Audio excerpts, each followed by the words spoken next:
What's going on, guys? Welcome to another episode review for The Rising of the Shield Hero Season 2. This is episode 13, also the last episode of Season 2. And with me, as always, I have Blue Spade. I knew we were going to get a 13th episode. It's just, I was hoping for a lot more than what we were getting in this episode, but it was just basically just like this filler. Yeah, well, I was going to say, too, like, I feel like this episode was just kind of trying to address some of the stuff that it seems like maybe they skipped over in the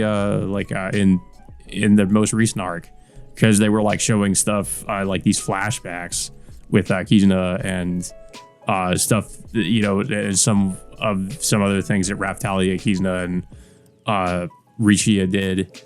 But honestly, like, I don't know why they did this, because it really felt like if it was cut, like, I feel like it should have stayed that way, because honestly, like, this doesn't really add to the story, in my opinion. Like, it like you said, it kind of feels like filler content almost.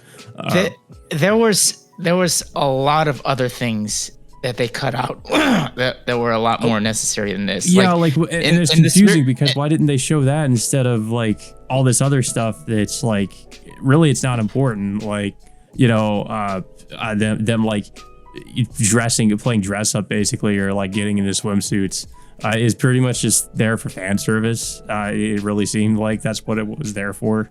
And then, like, I guess some of the stuff with Kizuna being on the island, like kind of showing some of that was interesting, but it wasn't really necessary. We could kind of infer like what happened when she was, you know, in the labyrinth or whatever. So I would say we didn't really need to see all that. But it really just felt like they were kind of padding for time, honestly. Yeah, and of course it doesn't add into any potential storylines that might be added for season 3. But if they wanted to add some, like, you know, like add some storylines that were skipped over, they could have added like a storyline involving more of Richia and the Boa hero, or have a storyline that was originally in the Spirit Tortoise storyline, which is I think there was a confrontation between Eclair and the Sword Hero, in which they initially have like a rivalry against each other based on their sword skills. It's just, it's just confusing that they decided to do this instead of actually, like, kind of, you know, maybe, I mean, really at this point it's too late for them to really fix anything, but it would be like putting a band-aid over like a gaping wound, metaphorically, but at least they could have tried to do something to somewhat address the issues that happened with them rushing through some of these arcs. But they didn't do that. They were just like, it's just felt like unnecessary fan service scenes and filler content. Yeah, I mean, this has been my criticism for this entire season, is like, why did they need to make this 13 episodes rather than make it into 2 cores like they did with the first season? I mean, the first season basically covered the same number of volumes as this season did, but they just, decided to just go, I don't know, they just decided to just rush through like 5-6 volumes of, that was covered in this season, and just, I don't know. I don't know what the logic was there, because they had, it's been season 1 ended back in early 2019, and they had all that time, including the amount of time, the number of delays they had, during the pandemic. So they could have had plenty of time to, to produce at least 2 cores worth of material, but suddenly they just chose not to. And then including like deleting and rearranging or getting rid of certain important plot points that could have been used for future storylines. I have to wonder if maybe this series was sacrificed for like Made in Abyss, because I know they were working on that as well, in Abyss season 2. So I have to wonder if maybe like they just kind of ignored, or didn't put as much effort into Shield Hero, maybe, and just. I felt like a lot of this stuff, that I've read in the light novel, in terms of the Spirit Tortoise arc, I would say it's still important to the overall plot line, including some of the characters, which they sideline. Like, Eclair is also an important character they introduced, but they decided not to go into her backstory further. Melty, who was an important character in season 1, she hasn't even been used once. She's like, she got like no voice roles in this show. Motoyasu, Ren, and Itsuki like are important characters, but they don't explain like how the hell they even got captured by Kyo in the first place, and then like what the hell they were doing ever since like Naofumi and the others were were fighting Kyo in the other world. Yeah. And then also what the hell happened to Mind and all that too, because she's also an important character, who probably is likely to play a role in the future, based on like her animosity towards not just Naofumi but also Motoyasu for having her title as princess stripped and having her name changed into and such. But still, I just don't understand like why they couldn't even go into those important plot points with this episode. Instead, they just focused on like these unnecessary points of, I don't know, like failed attempt at fan service in my opinion, and then also this unnecessary scene about them talking about getting intimate with I completely forgot about that scene. Yeah. Naofumi. Yeah. It's weird because like they have this scene like with Raphtalia asking like what she needs to do to get closer to Naofumi, and then they have these close-up images like up to Raphtalia's lips to be a little bit more detailed than normal, which is it's a little bit funny to me. But yeah, it's technically just more fan service, honestly. Just I mean, I don't even know. Maybe that was something that they cut out from the source material, but it's another thing that I'm just like, I'm fine with them cutting that if that's something they cut, because I don't, it's a comedic scene. It doesn't need to be, it's not necessary. But then it's just confusing because this episode is just spending more time on these unnecessary elements that really don't need to be, I would argue, like really just don't even need to be in this episode. But yeah, so like most of the episode is just Naofumi and Philo and Raphtalia going around, just kind of traveling around like fishing, and like talking about things that happened. And then we kind of cut to Kizuna talking to, I can't even remember her name. It was Yomogi. Yomogi, like just fishing. And I mean, at least we kind of get a little bit more of they kind of flesh out her character a little bit more here, I guess. But it's really just, it feels like just too little too late, honestly. Like, I don't care.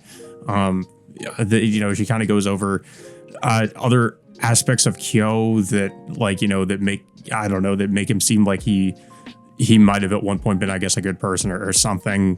But we don't get to see it. We just kind of hear about it from her. So I don't really feel like it's as effective. It doesn't really help to flesh out his character. But yeah, we just kind of get her like recounting a time where Kyo like lost his glasses or something. And yeah, I don't know. It like I said, it doesn't really do much for his character. I still don't really care about Kyo as a villain or as a character in general. But yeah, like this whole episode, they're kind of traveling to, I guess, go offer like flowers or something. They're going to, I guess, where they fought the tortoise, to offer flowers to Ost in remembrance of her.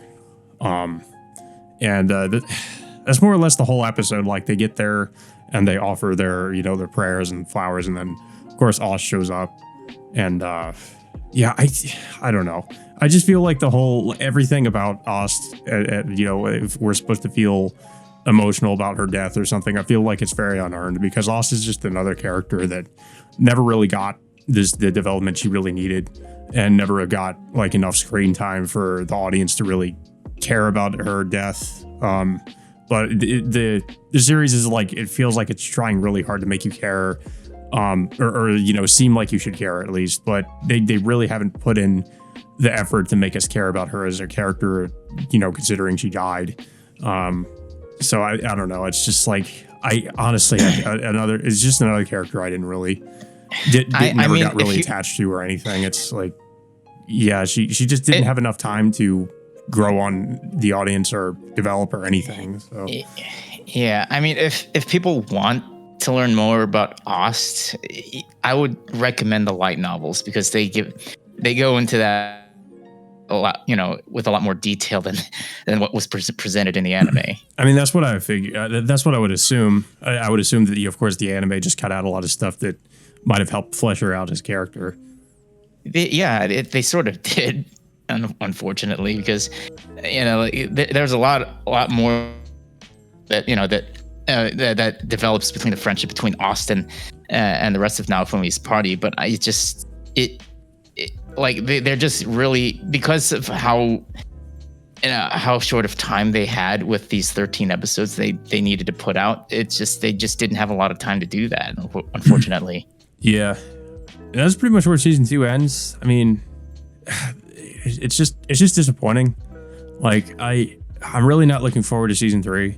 I don't know what they can do at this point to really like fix everything they did with season 2. I mean, I don't know who's going to be excited for season 3 after having watched season 2.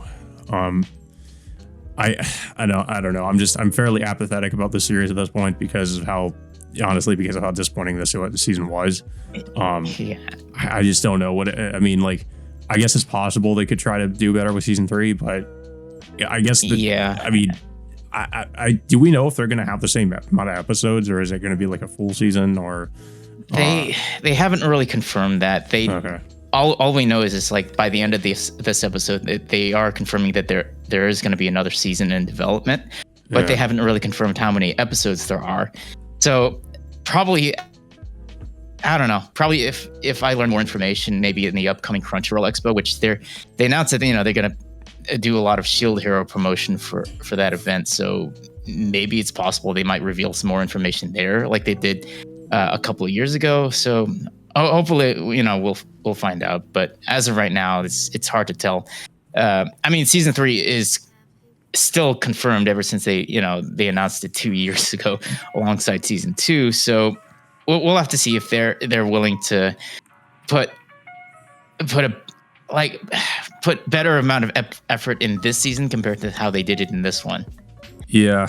But yeah, there's just really not much to say about this episode in particular. I mean, the whole season was just incredibly rushed, and because of that, like there are the new characters they introduced, I mean, of course, like we've been saying, that the side characters from season 1 get totally sidelined. They're really not involved in the plot, and there's no opportunity for them to develop more than they had in the first season.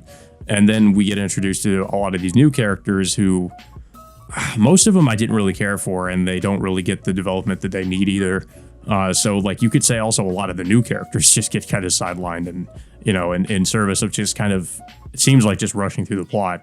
The only new character, I guess, that I thought was okay was Kizuna. And that's just because I liked her personality, but she's still fairly one-dimensional. Like, she doesn't get a lot of development either.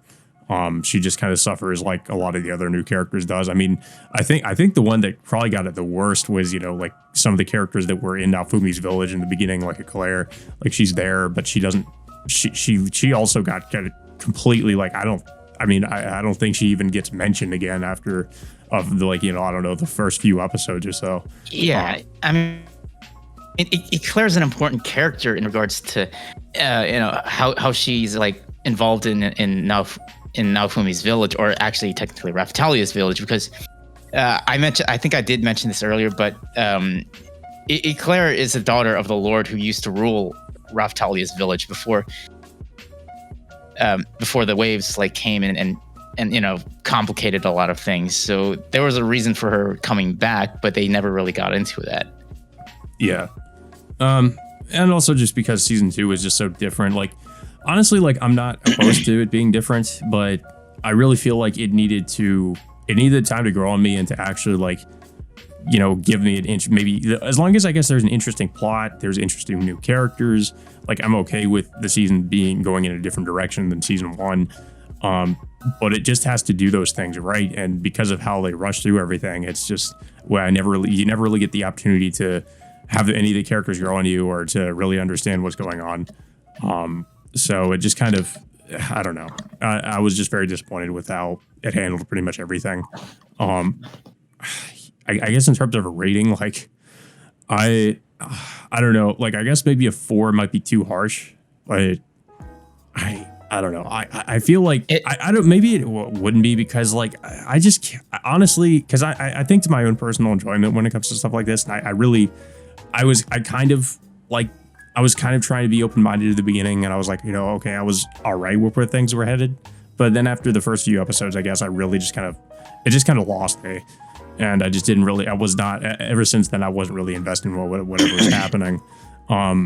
It felt like maybe they had the opportunity to fix things with the second arc, but they didn't. It just kind of suffered from the same problems as the Spirit Tortoise arc. So I don't know. I think honestly, yeah, I'd probably go with a 4. I don't think it's that harsh considering how badly this season was handled. I mean, I give it a 5 because I like the storylines. It's just I didn't like its execution of how it was adapted. And not to mention the fact that they took out a lot of things that I really wish that could have been there. The only one I would say I didn't really care for was the Spirit Tortoise. Maybe it's better in the source material. I actually did kind of think that the second arc had potential to be good. And I like the idea behind it, that they were like starting over, but I feel like they completely squandered it with how, of course, they just rushed through everything. So it really didn't, you know, it wasn't as good as I feel like it could have been. So I wouldn't say I hated the other one. I think I liked the second arc better than the Spirit Tortoise. But of course, like I said, with that one, it's just the worst thing about it was just Kyo as a villain. He's just like I've mentioned before, not a good villain. He's just very cartoonish, and you can't take him seriously. And he never really grows beyond that. And he really just kind of he makes everything worse. And whenever he shows up in a scene, I would argue. So it's just like you can't get over that. But yeah, like I don't really have too much else to say about the season 2. I can only hope that season 3 is better. I might give season 3 a chance. But if it's just going to go the same direction as season 2, then I don't know if I'd waste my time with it, honestly. So I don't know. I don't know if you have anything else to say about it.